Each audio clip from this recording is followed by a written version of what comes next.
Soy Jorge Padilla González del Castillo. Fui presidente de la Sociedad Mexicana para la Divulgación de la Ciencia y la Técnica, la SOMEDICIT, de 2014 a 2016.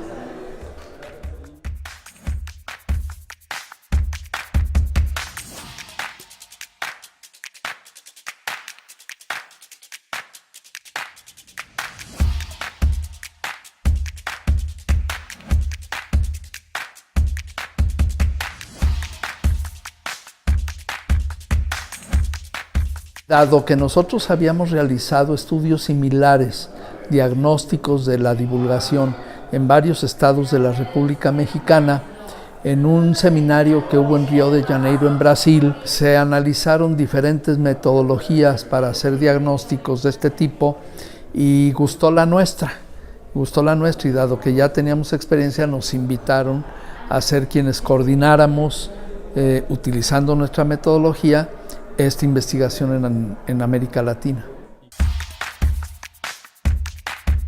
Había tres objetivos fundamentalmente. El primero era como caracterizar la divulgación que se hace en los diversos países de la región latinoamericana. El segundo era identificar a qué públicos se estaba llegando con la divulgación y de ser posible cuantificarlos, ¿no? O sea, en qué medida se estaba llegando. Y el tercer objetivo importante era detectar las fortalezas y las debilidades de la divulgación en Latinoamérica, así como las oportunidades y amenazas que presenta el contexto de los diferentes países para llevarla a cabo. Esos fueron fundamentalmente. Nosotros lo que hicimos fue un levantamiento de una encuesta en línea que contestaron las instituciones que quisieron sumarse a este proyecto. Fueron 123 instituciones de la mayoría de los países de la región y encontramos hallazgos muy interesantes, ¿no? El primer hallazgo que nosotros encontramos es que no está claro en muchos países latinoamericanos si la divulgación es todavía una tarea voluntaria, me refiero como si fuera una misión o un apostolado, ¿verdad? De alguien que tiene que dedicar su tiempo libre y poner de sus recursos y todo para llevarla a cabo, o si realmente es una actividad profesional. Ahí encontramos que hay contrastes. En algunas instituciones y en algunos países la divulgación está más profesionalizada que en otros países, pero sí nos llamó mucho la atención que solo el 10.9% de las personas que realizan divulgación en América Latina son divulgadores profesionales.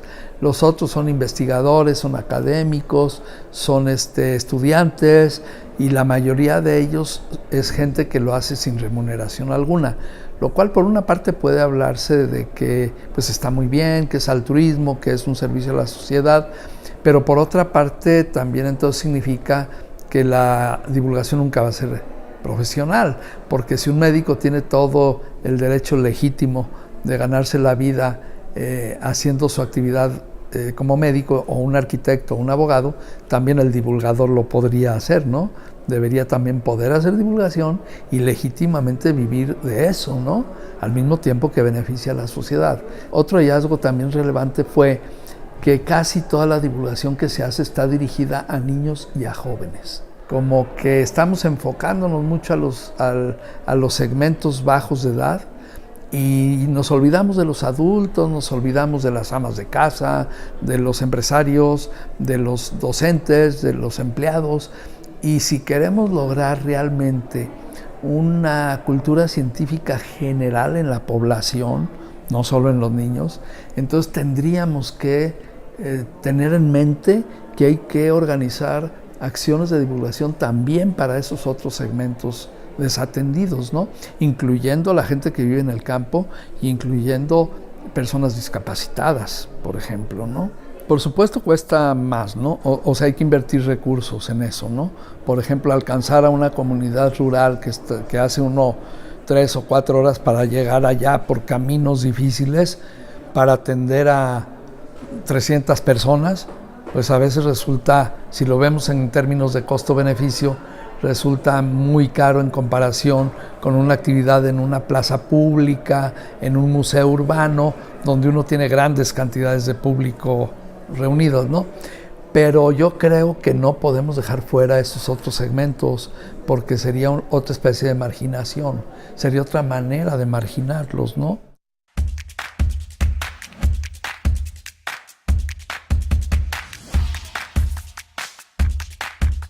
Sí, hay países donde la divulgación está más desarrollada, ¿no? Como Brasil, por ejemplo, ¿no? O como Argentina. Y entonces ahí ya pasaron de etapas donde la divulgación se realizaba a partir de conferencias que dictaban los científicos, ¿verdad?, sobre sus propias investigaciones, a otro tipo de acciones con mucho más diseño de la actividad misma para crear diferentes impactos en distintos tipos de públicos. Pero hay otros países, sobre todo el área centroamericana y algunos otros andinos, que pues tienen poco tiempo de recorrer este camino, ¿no? Entonces ahí todavía la divulgación es realizada en modalidades más tradicionales, mientras que en unos ya están con el internet y con las redes sociales y los interactivos y otro tipo de estrategias. En otros países siguen pues que las conferencias y el tallercito y todo, que son efectivas, no digo que no, pero tienen o sea, está muy definido a qué tipo de público pueden beneficiar, en qué, más o menos con qué alcances y qué limitaciones tienen. En Latinoamérica coexisten, ahorita que pensamos en lo económico, coexisten varios modelos económicos. Existen los países con una economía de libre mercado, muy abiertos al comercio internacional, tipo Chile o México hasta ahora, ¿verdad? Sí. Con países que tienen una economía muy estatizada, digamos, centralmente controlada, como podría ser el caso de Cuba o podría ser el caso de Venezuela, ¿sí? Y otros países que tienen economías mixtas. Creo que estas economías han influido en el desarrollo de sus respectivos sistemas de ciencia y tecnología. Y ese desarrollo de los sistemas de ciencia y tecnología también han influido en la divulgación que se hace de la ciencia y la tecnología. Entonces yo creo que esas diferencias vienen a ser como la consecuencia de niveles desiguales de desarrollo en muchas otras áreas. Yo no pensaría tanto que se debe a decisiones políticas. Bueno, tal vez de política económica sí, pero no políticas de divulgación. O sea, no creo que se haya pensado en esas cosas. Más bien, pues decisiones de políticas públicas que se toman en otras esferas inevitablemente llegan a afectar a la divulgación.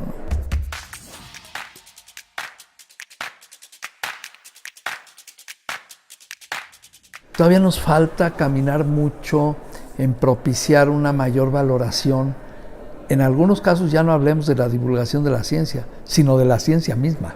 Mostrar evidencias, convencer, hacer ver la bondad de nuestras acciones, qué impacto positivo pueden tener en la sociedad, pero sin olvidar que cuando uno va a gestionar un recurso o va a gestionar un apoyo, lo que sea, pues también uno debe tomar en cuenta qué le interesa a ese tomador de decisiones, cuáles son los resortes que lo pueden mover a él y ver si también de pasada uno puede, al tiempo que obtiene un recurso para beneficiar a la sociedad, pues lograr que también el tomador de decisiones se beneficie de algo. Y por tomadores de decisiones yo entiendo gente que toma decisiones en los gobiernos, es decir, gobernantes, diputados, senadores, también funcionarios públicos de alto nivel, pero también rectores de universidades, directores de institutos de investigación, empresarios, dirigentes de los medios de comunicación.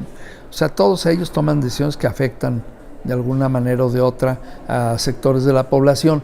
Los tomadores de decisiones tienen una cultura científica que surge de sus propias sociedades. Ellos también son parte de esa sociedad. Uno no puede pensar que una sociedad con una cultura científica débil va a producir por arte de magia tomadores de decisiones con una cultura científica sólida. O sea, forman parte del mismo contexto cultural, ¿no? Claro, podrá llegar algún científico a ser tomador de decisión, no digo que no, pero hablo de la generalidad. Entonces yo creo que ellos todavía los resortes que les mueven a tomar decisiones tienen que ver más con sus compromisos y obligaciones políticas, con sus programas y prioridades estratégicas que se les marcan, ¿sí? Con los beneficios que pueden esperar ellos para sus gobiernos y para sí mismos.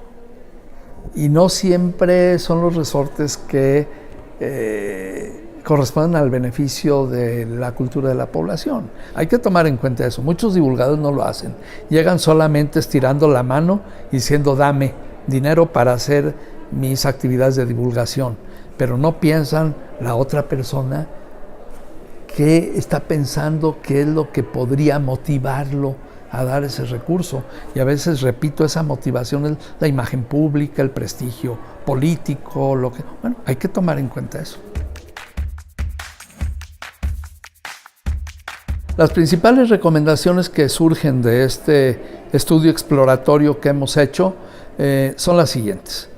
Por una parte, necesitamos profesionalizar más la divulgación, pero profesionalizar más tiene dos vertientes. Por una parte, capacitar y formar mejores divulgadores, es decir, una formación sólida para divulgar, pero también crear mecanismos o estimular mecanismos que permitan a los divulgadores tener una remuneración legítima y honesta por lo que hacen, ¿no? Otra recomendación es diversificar públicos, no pensar solamente en niños y en adolescentes, sino en la sociedad en su conjunto, sus diversos segmentos y sectores. Otra recomendación sería tratar de incorporar a otros a la tarea de divulgar. Somos pocos, me refiero en términos relativos con respecto a la población, ¿no? Entonces yo creo que si sumamos más investigadores, más comunicadores, más periodistas de la ciencia, más estudiantes, ¿por qué no? Que aunque estén todavía estudiando pueden hacer divulgación, ellos sí, con niños más pequeños, ¿no? Entre más sumemos a otros mejor, y creo que eso es necesario.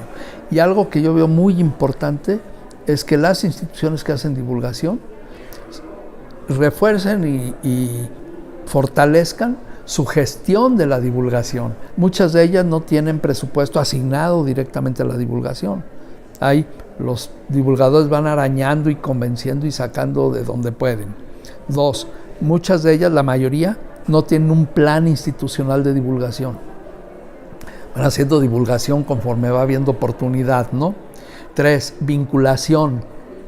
Muchos andan haciendo divulgación solitos por su cuenta, sin saber que otros están haciendo algo similar o sin encontrar la manera de sumar recursos escasos y tiempos a veces poco disponibles de cada quien. Y yo le agregaría hasta otra que muchos divulgadores, colegas míos, me colgarían, me fusilarían por lo que voy a decir, pero también tenemos que ver lo que hacemos como un producto, porque finalmente nosotros también competimos con otros por la atención del público, por el favor del público, ¿no? Sí, porque es una atención voluntaria. Entonces tenemos que hacer mercadotecnia, pero mercadotecnia social, no mercadotecnia comercial necesariamente. Aunque use la palabra producto, no implico que nos mercantilicemos en ese sentido, pero sí saber que hay técnicas y herramientas de la mercadotecnia que nos pueden permitir persuadir a la gente pues de acercarse a las acciones de divulgación, ¿verdad?